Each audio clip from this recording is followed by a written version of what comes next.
All right, welcome back to the Trauma Therapist Podcast. My name is Guy McPherson. My mission is to raise the awareness of trauma and to support and inspire new trauma therapists just starting out on the trauma-informed journey.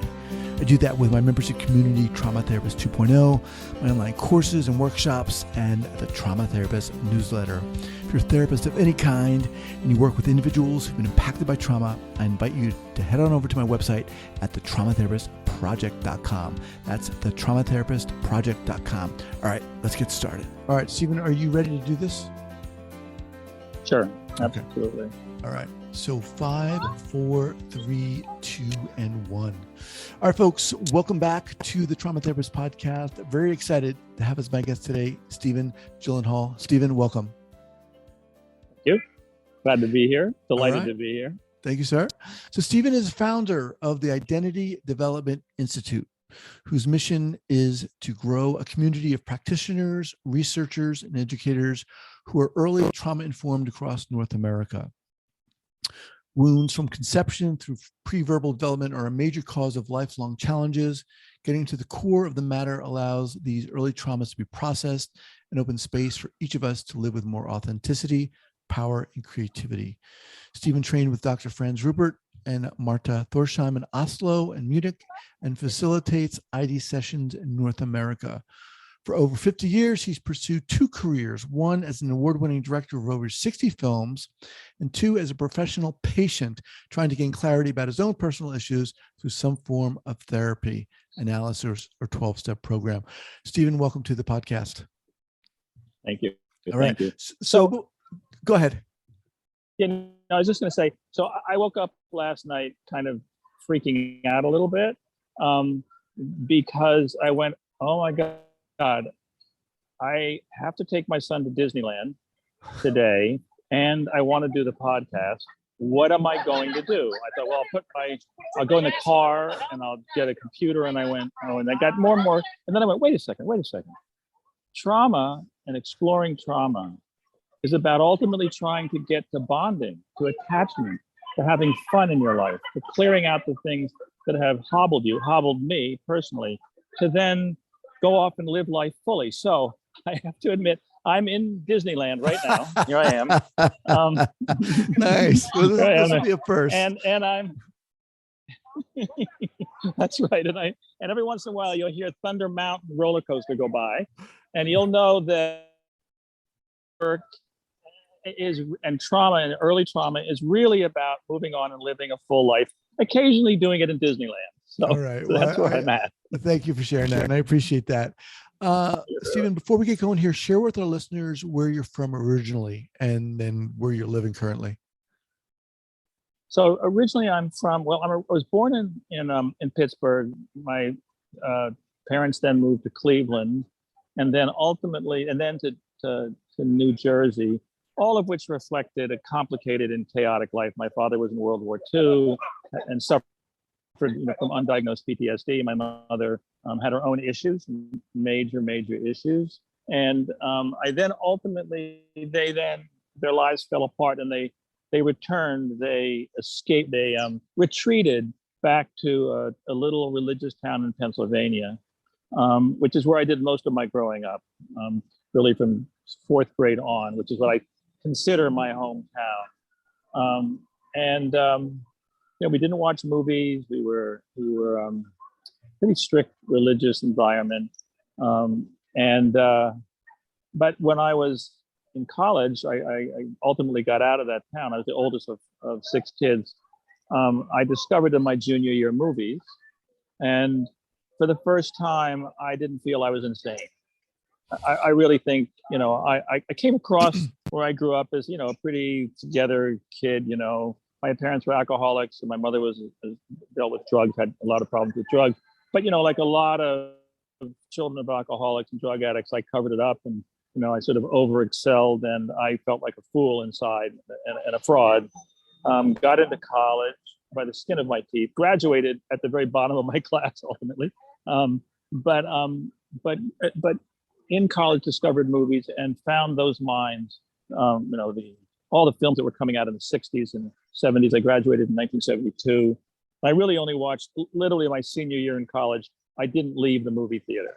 And I think that's where I began to have a sense that there was a way to not hide yourself from everybody, that there were people doing things that were so outside the box of what I grew up with, but felt so human that I want to do that. I want to make movies with no understanding of what that took. But I had a wonderful career in movies. And here you can hear the whistle of the roller coaster going by. Had a really privileged and wonderful life doing that. But during that whole period of struggled with many things. Suicidal at times. Never got involved with drugs myself, but really struggled with what's wrong with me, and I'm not alone in that, and I know that. So I was in therapy, and then made a movie in 2014 called In Utero, because the therapist, the analyst I was seeing, was very involved with that, and also I had remarried, and we wanted to have a baby, and we were having problems, and we decided, well, we'll make a movie, a documentary. I'm very lucky. Made a documentary called In Utero, and really allowed us. I was the producer. Allowed my wife and I to really interview some of the top specialists around pregnancy, and that was when I first discovered how critical trauma is in the development of who we are, who we become. And from that, some people approached me, and that's how I discovered this methodology that I brought to the United States and set up for the Institute. So that's in not a nutshell me. Okay, so what did you find out? What did you learn while doing the film about the significance of trauma?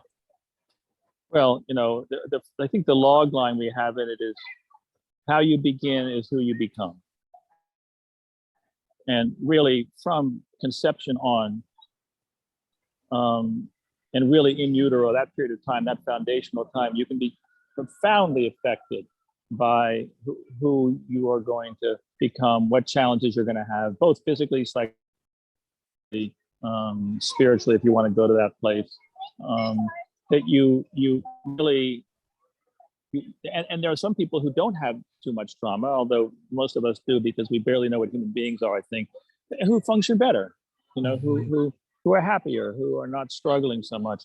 And that what I've learned as I've done the work more and more and more, and also these sessions that I do, when someone presents themselves with a current day issue that's almost intractable, you can relatively quickly find out that something happened very early on, really from conception through pre-verbal. At the time, it's been very, very difficult for us to get access to. And I think talk therapy, it's been very, very difficult to go back to that period of time.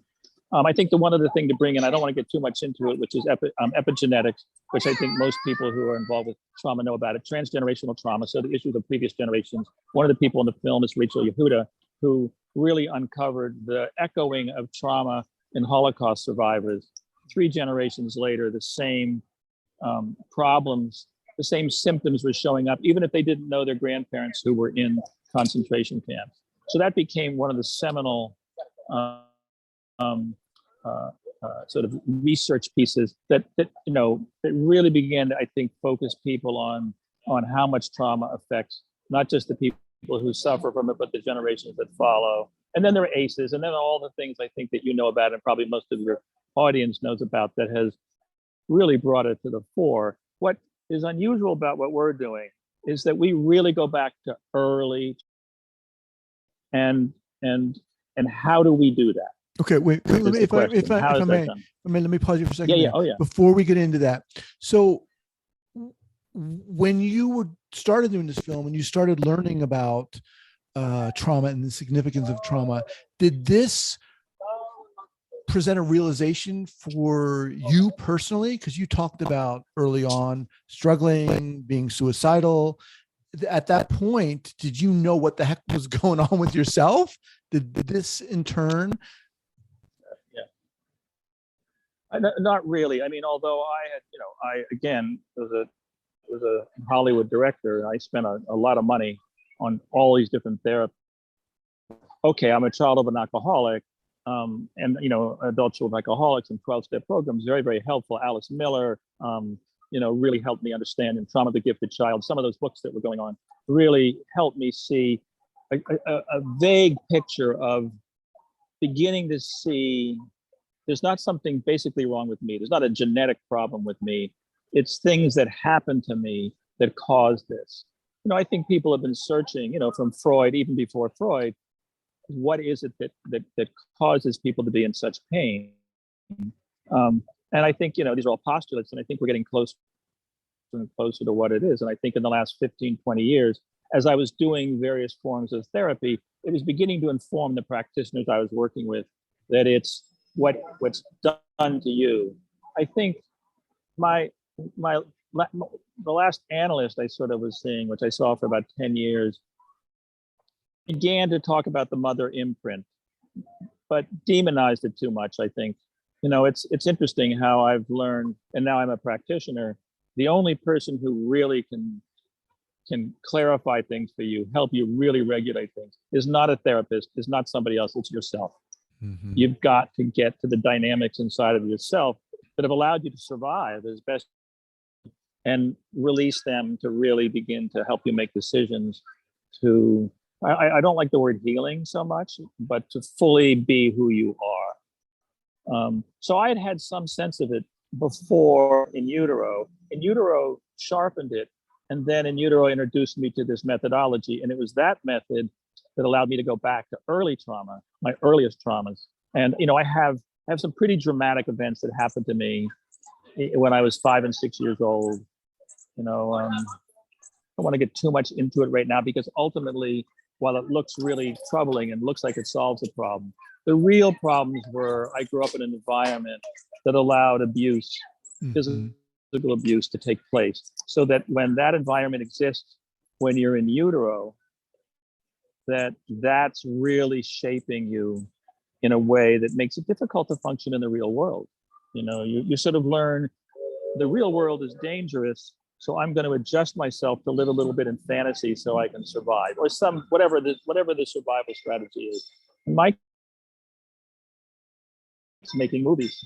A lot of it's fantasy. It was a hand into a glove kind of relationship. How did the conception of the institute come about? What was the impetus? Well, what happened was I did a session of this work. So we were in Paris, the film, and some people in Amsterdam said, "Can you come over? Your film, which is very based in science, has outlined exactly what the does, and that's IOPT, Identity-Oriented Psychotrauma Therapy, which is based on work by Franz Rupert." At the time when I went to Amsterdam, because they said, well, we'll bring you over, we're going to do a panel, we're going to show the film, the kind of things you do with films. And I met them, and I kind of thought they were a little, they were lovely, but it seemed a little bit strange what they were talking about. But I then liked them. We talked with them. We went back to LA. I live in Los Angeles, and another woman came from Singapore to interview us also. I produced that film. My wife wrote and directed it. And she came and she did the interview, and then she said, "Would you like to do a session?" And I did that session. And I had been at that point 48 years in therapy, analysis, and 12 steps, and all these things. And that session broke open everything in a way that nothing else ever had. Wow. Nothing. And I was really amazed by it, didn't quite believe it. Wasn't really sure about it at that point, because it was really about recovered memory. I had been diagnosed with issues around recovered memory stuff that came up, but we could never find a core problem. And suddenly the core problem really was emerging, which had to do with my grandfather. But I didn't believe it. So then again, I'm very lucky in so many ways. I got a call from the people in Amsterdam and said, "Would you come over and film some of these sessions? And we'll put it together." So I said, "Sure," and I'll do another session. And I went over. There was an international training, And I was deciding, it's a complicated story. I had decided already I was going to leave movie making and become a therapist. But, you know, my kids are more than capable of taking the Gyllenhaal name into Hollywood. So I was kind of going, it's time for them to do it. I'm getting older. It's a young person's business. I'm going to become a therapist. So I had already decided to become a therapist. But when I discovered this method, I went, wow, this is like nothing I've ever done. And I had so much experience of what was sort of half working that I could feel that this was really working. It was incomprehensible as to why it was working.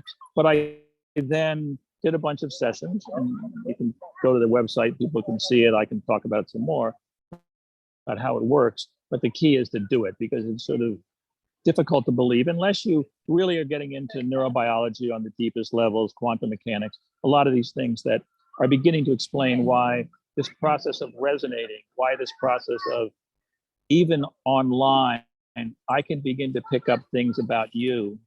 You can pick up things about me that are very deep, that you could, at some levels you could call transference, countertransference on a certain very elemental level when you're talking about with analysts and that. But there's something that goes on when properly shaped, and we can talk about how that works if you want, pick up details about your life, profound details about things that happen, trauma, because it's in your body, as Bessel van der Kolk says, you know, it's the wounds are in your body, and the organism that we are is so miraculous that we can pick it up if it's properly. You got to be careful, because things will come up and then you have to confirm it, which is ultimately what happened with me. But I then went, this is fabulous. And then I went into the training, and I just started training. I went back and forth between Munich and Oslo for about 2 years, trained in this. You know, I'm a little bit, obsessive compulsive, to say the least. I've been on a journey for a long, long time. And, I'm going, I think I'm near the end of some tunnel. So I was flying back and forth and doing the training. And then Franz said, and I was sort of already feeling it, bring it to the United States. And that's what I did 4 years ago. And wow. And it's been slowly growing. The COVID, the pandemic sort of, I thought, threw a monkey wrench into it, but then we discovered that it works as well online as it does in person. So okay, let's very interesting. Peek behind the curtain here. Give us a nutshell of what it is. Okay, let's you and I play. Okay, we're in Disneyland. We might as well play. What do you want? What do you want right now in your life? Oh man, that's such a great question. What do I want? Oh God. Yeah. What do I want? I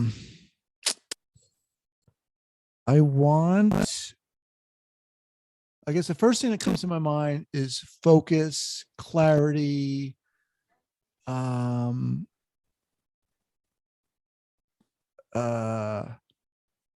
the ability to I get clarity of who I am. Boom. Okay. So then let's say a second, I just turn something over here. So then so make a sentence out of that. Just make a sentence. You sort of have already, but just let's say it one more time. Okay. I would like to, it's funny because I talk about this a lot. I would like to be clear on who I am. I would like to gain clarity about who I am. That feels pretty close to it. Now, if I weren't in Disneyland, I would write that out just to have me remember it. But we're here, and we're just playing for a little bit, just to give you a little sense of it. What's just gone on is I have been with you as an organism, complicated organism, experiencing your neurobiology, your memories, your ability to put things into words. I'm actually experiencing some way a massive kind of layers and layers of what it took in you to come up with that sentence. And it's interesting, just like with you, almost everyone has hardly ever been asked that question by somebody else. What do you want? and they take it very seriously, almost always. Although sometimes people mock me and will just give me a stupid thing, and I'm fine with that. And I could tell you a really funny story, but I won't today, maybe some other time, in which it doesn't matter what anyone says, because the same neurobiology, let's say you go, I don't believe this stuff, which is important to be very careful about this stuff. I'm going to just play with him. Takes the same neurobiology, takes the same biology. You can't disconnect neurobiology and biology anyway. Takes the same organism to come up with this. Okay, so I've just experienced that. What you then do, and there are a couple of different ways of doing it. If it's a one-on-one session, and I also like group sessions a lot, pick 3 words out of that sentence. And maybe if you have something, write it down. I don't know if I have something with me. To write down, take 3 of those words down so we have 3 words out of that sentence. I would say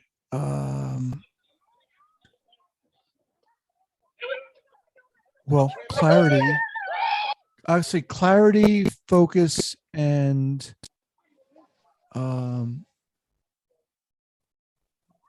want. Okay. Now, what I would do there's different ways of doing this in a one-on-one session, because what we're exploring is how do you feel around these words? How do you, and that means physically feel, emotionally feel, intellectually feel, think, all these things around each word. So one way of doing that is to take 3 objects around you, anything around you, and apply each word to those objects. So it can be the microphone, it can be your glasses, it can be something on the table, it can be anything at all.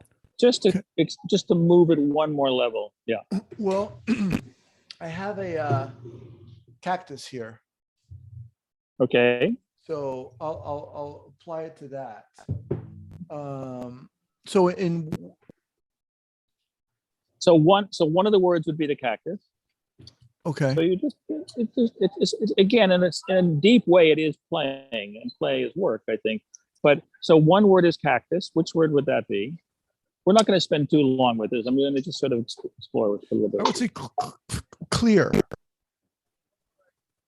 Okay. All right. Interesting. Okay. And pick one. Let's just take 2 words now to keep it simple. Take one other object and put one of those other words to it. Okay.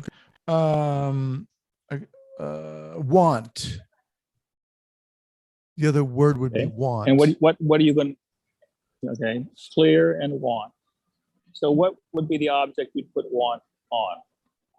Not the cactus, but another object. I would say I have a glass of water here. Okay, great. Now, you can already see how much work it takes, how much of who you are has already been generated by this question, what do you want? Which is a profound, as you said, a profound question. So now there's already an energy around it, okay? So take a moment, just relax, and pick one of those 2 words.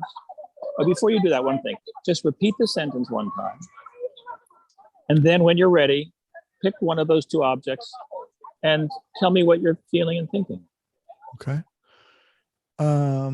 Well, I think the sentence was, I want,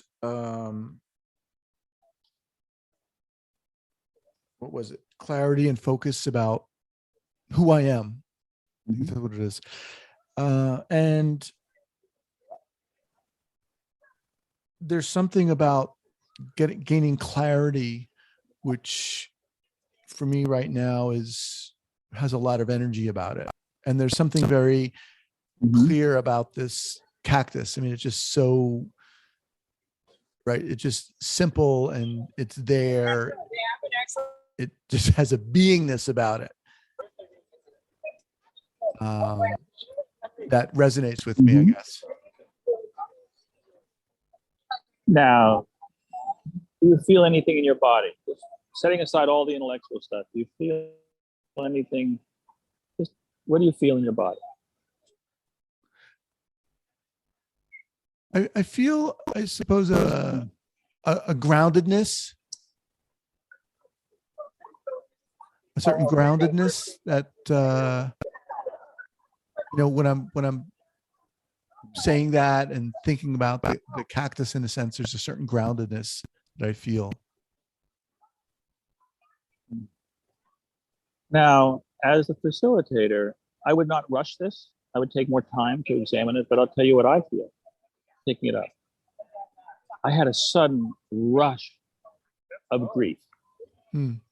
a sudden rush, I mean, almost tears in my eyes, just a sudden rush of utterly unexpectedly, just almost knocked over by a level of grief.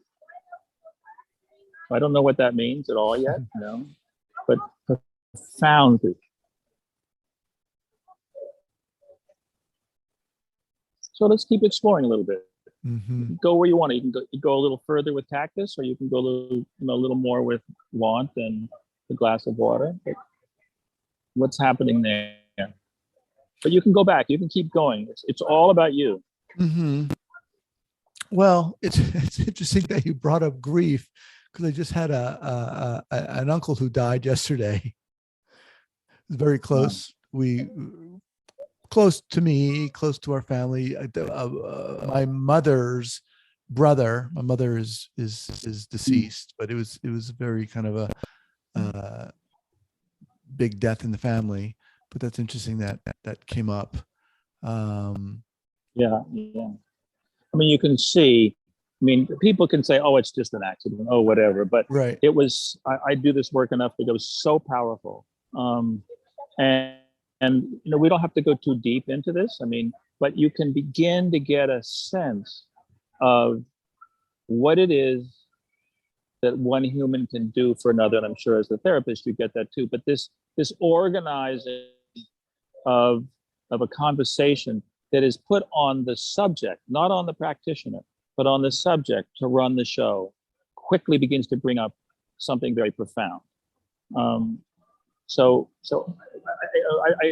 I would love to spend an hour or so with you to really dig deep, because what we'd start to find is this grief has roots in something that goes back much further, very likely, because it was so powerful. It's not just about, it's so much.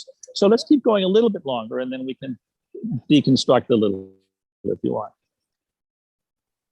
So where would you, so staying in this, where would you go? What do you want to do now with this? You said you have another word, you have all that. Well, I guess the other thing that's interesting to me is this wanting. It almost feels like this wanting for clarity. It feels like almost an antithesis of clarity. Like there's a wanting for clarity. It almost feels like they're almost opposites. Like to me, in a sense, like the cactus, doesn't want for anything, but yet my part of me is like, well, what about just being? There seems to me that I have a sense of needing or wanting as opposed to just being. That's coming up for me as I'm saying this. Now, one of the things I find coming up for me a little bit is something we do often, which is if you were to describe this wanting feeling, and that even the describing of it, as you struggle a little bit with it, which is an interesting thing right away to note. What age do you feel? What age do you feel you are right now? Is there an age? Is there a number that comes up? An age that comes up?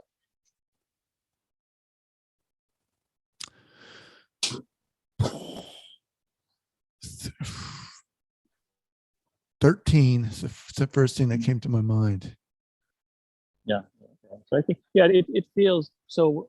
Wanting is interesting. It's a very interesting word, because it's both I want something, there's activeness to it, and also wanting is to want means it's not there. That old, it's an old definition of want, but it's still there. So 13. So is there anything that comes up about being 13? I don't think there was a question at that point for me. There wasn't this question. I think I had more freedom at that point. I was definitely more creative, or being more creative at that point in my life. It's almost like I feel like I want to get back to that freedom in a sense, where there isn't a question of, wanting clarity or needing clarity. There just was. Yeah. There was clarity then. Right. And what so as you say that, what more comes up about that? What in terms of being curious? I mean, I'm curious about, okay. I mean, the first thing that comes to mind for me is the joke, you're never smarter than when you're a teenager and you just realize you don't know nearly as much as you know at 13. But let's keep looking at 13 a little bit. Where were you? Where did you live? Do you have siblings? What's going on at 13? I was on the East Coast. I do have siblings. I have a older brother, younger sister. I was doing a lot of artwork. I was, playing music. I was doing a lot of artwork. I mean, that's what I was. That was my thing. That's it was just my life. I mean, there wasn't any question about it. I didn't have to make time for it. It just was always there for me. And in a way now I feel like I'm having to, it's almost a struggle to get back. You've got the stars have to align in a sense to make time for that. And it's interesting because I'm at a point in my life now where I'm really looking at shifting things so I can be more creative now. It's funny how this is all coming up. Yeah. So what stopped you? What stopped me? Well, that's a good question too. I got at a point in my life where, I was in school, and then I did initially go to art school, and then I was playing music, and then I got to a point where, there was a lot of pressure on me to, make money, do something that's going to be more respectable. So, went back to school. I was when I was younger, got into a situation where I felt, I was going to say made to feel, or felt like I wasn't smart enough. Right. So that kind of propelled me to pursue, graduate school and so forth. But that in becoming a therapist, or initially becoming a physician, and then segueing into becoming a therapist, but that completely displaced a lot of my creativity. So you see, I mean, what you can see here, and we'll do a session if you'd like, a full session, because I think we want to just give a sense of what this is about, because it's so easy to go deeper. But you can see how within 10 minutes, right, all the important stuff starts to come up. And it's a combination of both you being allowed, being given permission to just talk openly about yourself, and also for me to have done a tremendous amount of work on my own, clearing out a lot of my crap so that I'm curious about somebody else. I mean, I was a massive narcissist, now I don't know what I am exactly now, but I'm not that. And I think feeling you and feeling a grief around, okay, there's your uncle, but there seems to be another grief about the loss of you in a way, and the people not supporting what you wanted to do, and there's plenty of time. I mean, it's like, we've still got plenty of time to sort of explore all those things. But I think if you look at the sentence, and I think I'm trying to think about, this is actually one of my first podcasts. I haven't done many of them. I haven't doing my own webinar, and I should invite you onto my webinar and do that. I'm kind of experimenting with this, and I think so I'll be doing more of them, I think, but so I don't know where to stop, but we'll sort of edit this at this point a little bit. You'll edit these things anyway, I'm sure, but I feel like this is a good place to sort of sit with this and take a step back and show you as a therapist, and maybe show other therapists what this work does. First of all, I don't have to work very hard. Mm-hmm. I don't burn out doing this work. And I think almost no one does, because I don't have to do, I'm not responsible for bringing things up. It comes up on its own. Look how much just came up with you, and it comes up with everybody. And we haven't even begun to explore where the roots of all of these emotions come from. But there's some things to notice that are fascinating right away. One is, you didn't pick I. You have two I's in your sentence. You didn't pick either I. Now that may mean nothing, but it would be worth exploring. Where is Guy? Where are you in these words? Mm-hmm. And there's something wonderful about the dynamics here. There's no judgment. It's just knowledge. You start to get knowledge about, oh, I got lost somewhere in here. And the fact that there's two of them, which is the I, where are you? So that's one thing. And then another amazing thing, and this is sort of more, I also write poetry and have published a book of poetry and love poetry. And I sometimes get a little too into it, but it's like, and I did dream analysis forever. So I love all that stuff. But isn't it interesting that one of the objects is a cactus, has clarity, doesn't need much water, and the other one is a glass of water. Mm-hmm. And grief, of course, involves tears, and and a cactus doesn't need anything, but of course it needs water. We need to grieve, and the part that's wanting, in a way, is the water, is the grief. And so it'd be interesting to explore a little bit, and then we can move on to sort of just so this is what the work is. This is what the method is just. Who was your uncle, and how were you close to him, and why this level of grief that I felt? Because it was a powerful boom.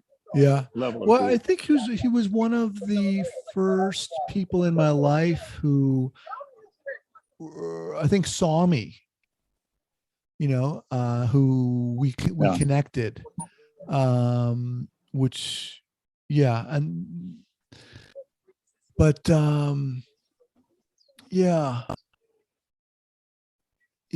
mean, I remember, he gave me a guitar. He knew I was into music. When he came over, we always played ping pong. He knew I was like good at ping pong, and he appreciated that. He saw me in a way that was really, that I felt seen,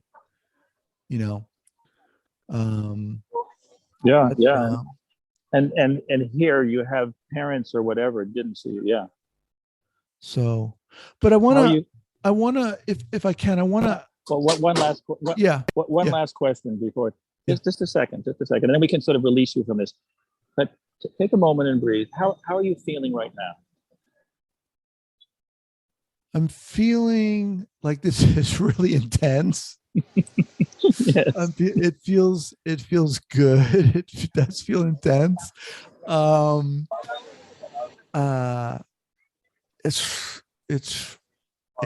It's crazy. I mean, just how, like you were saying, you didn't have to do much, but that one question was very intense. And it's interesting how this was very timely in my life right now, as crazy as it sounds. And it's never crazy, because we live in the present. And if we can be in the present, whether we like it or not, we live in the present. But the present is so impacted by everything that's come before, and so skews things. If we can get it lined up and clear and understand those things, it can become the wind at our back. If we haven't gotten clear, if we haven't gone back and explored these things, we live in a kind of terror about who are we and what are we.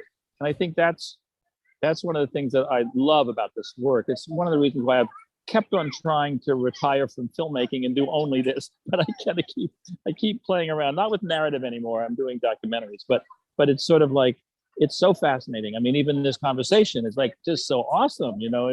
It's like it's poetry, and it's your life, and it's emotional, and so it's a joy. And Gabor Mate has done this work, and has talked about how important it's been for him. And he talks about these sessions have a triumph in them, that the humanness is able to surface, whether it's grieving, whether it's a sense of loss, the humanness comes to the surface, and that's the triumph of this work.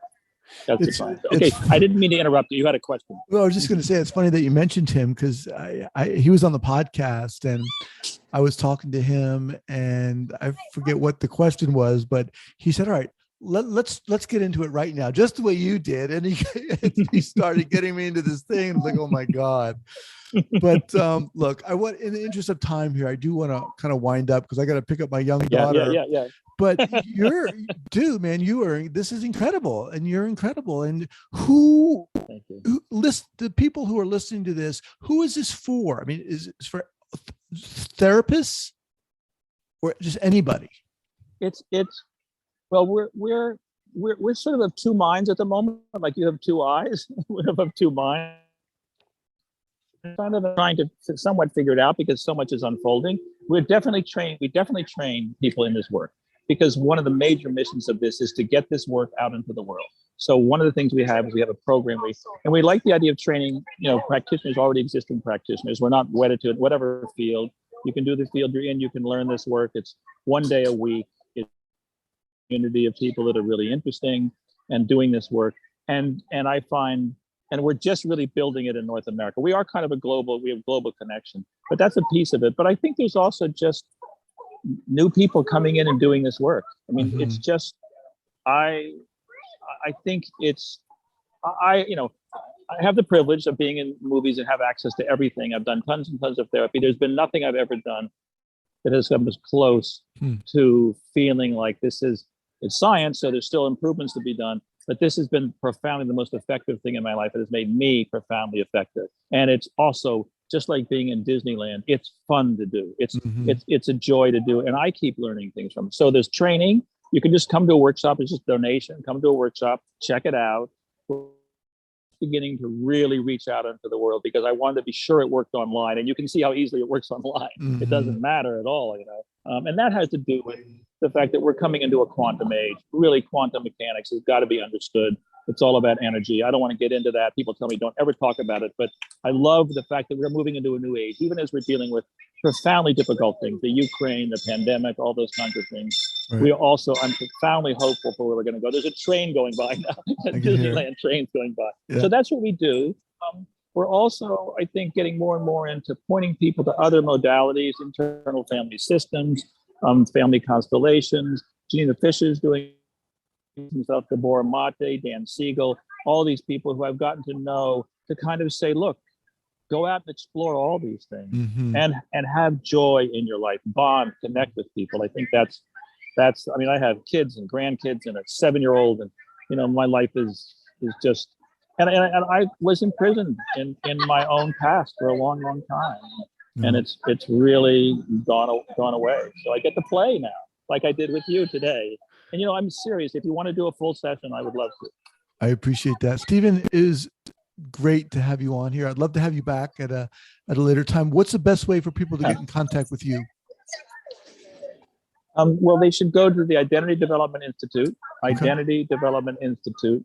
And it's online. The work is online, so you can do it in your house. Right now there's 3 sessions a week. I do a men's group once a month, and I'm now going to start doing Wednesday from 4 to 7 Pacific Coast time starting June 1st. I've facilitated a lot, but there are other facilitators where I'll do an introduction, sort of explore it like we did with you today. I'm training myself on how to do it, so it worked today. And then I'll do an ID session, a full ID session. And I'm doing it live now. I'm getting to play in my older years with all this new stuff that kids do. And I think the last thing is, I also want young people who are starting to become graduate students or whatever, who are looking to go into this field. I feel like I can shortcut things for a lot of them. It's not that expensive. Going to becoming a therapist is a very expensive business. I mean, I went through it. I did get an MFT degree, and I never used it. I went, I'm going to do this. And I think it's something that doesn't have to be expensive. And we're going to be supporting people more and more who go out and do this work. And it's global. I mean, what's interesting, it's not just North America. We have people coming into our sessions from all over the world, Asia, Africa, Russia. There's someone in Moscow, just in the middle of all this stuff. So it's very available. And I think it really brings you in touch with yourself in a way that nothing else I ever did does. That's awesome. Well, I'm excited to get this out there, and I will definitely be looking into doing a session. I want to thank you for coming on here. Okay, awesome. All right, sir. A pleasure. Take care. Bye-bye. Okay, take care. Bye. Thank you so much for listening and supporting this podcast. And if you'd like to join the hundreds of other therapists who are each month keeping up to date and informed and inspired about what's going on in the world of trauma, I'd love to invite you to head on over to the Trauma Therapist newsletter. That's the traumatherapistnewsletter.com.